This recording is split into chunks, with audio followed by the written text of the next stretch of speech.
Kepala Pusat Penerangan Hukum Kejagung Ketut Sumedana menyampaikan, penetapan SD alias Surya Darmadi karena perannya sebagai pemilik PT Duta Palma Group. Selain kasus dugaan tindak pidana korupsi, Surya Darmadi juga ditetapkan sebagai tersangka dalam kasus tindak pidana pencucian uang. Sebelumnya silakan klik subscribe dan aktifkan lonceng untuk tetap update di Radar Emprit, mengupas apa saja yang mungkin tidak Anda ketahui.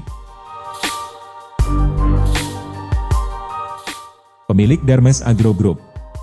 Dilansir dari Kompas.com, nama Surya Darmadi sempat masuk dalam daftar orang terkaya di Indonesia ke-28 menurut majalah Forbes pada 2018. Total nilai kekayaan Surya Darmadi kala itu mencapai 45 miliar dolar AS. Kekayaan Surya Darmadi ini tak lepas dari perusahaan miliknya, PT Duta Palma Group atau Darmes Agro Group. Melalui salah satu anak perusahaannya, PT Duta Palma Nusantara, Darmes Agro menjadi salah satu kelompok budidaya, produksi, serta pengekspor kelapa sawit di Indonesia. Perusahaan ini berkembang dengan mendirikan pabrik dan penyulingan di kawasan Riau dan Kalimantan. Adapun klaimnya, Darmes Agro telah memiliki 8 pabrik kelapa sawit di Pekanbaru, Jambi, dan Kalimantan, dengan total produksi minyak sawit mentah sekitar 36.000 MT per bulan. Buronan KPK. Surya Darmadi tercatat masuk dalam daftar pencarian orang alias buron di Komisi Pemberantasan Korupsi. Kasus korupsi ini turut menjerat Gubernur Riau saat itu, Anas Ma'amun. Sebelumnya, Surya Darmadi sempat diperiksa oleh KPK bahkan pernah mencegahnya selama 6 bulan sejak 5 November 2014. Namun, ia berhasil lolos dari jeratan hukum.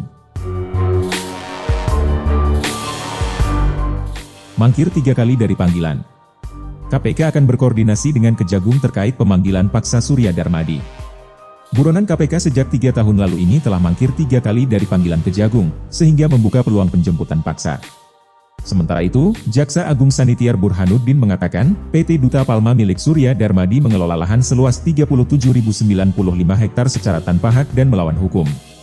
Perbuatan perusahaan ini telah menyebabkan kerugian negara sekitar 78 triliun rupiah.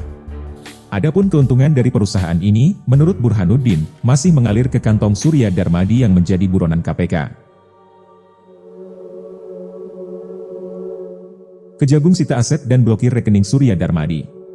Ketut Sumedana mengatakan, saat ini penyidik Kejagung sudah menggeledah dan menyita 23 aset berupa tanah dan bangunan milik Surya alam kasus dugaan korupsi penyerobotan lahan.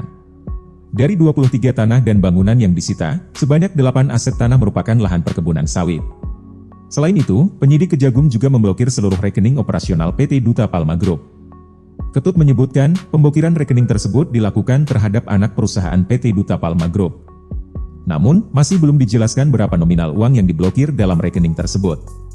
Menurut dia, ada 5 perusahaan yang rekeningnya diblokir, yakni PT Seberida Subur, PT Panca Agro Lestari, PT Palma 1, PT Banyu Bening Utama, dan PT Kencana Amal Tani.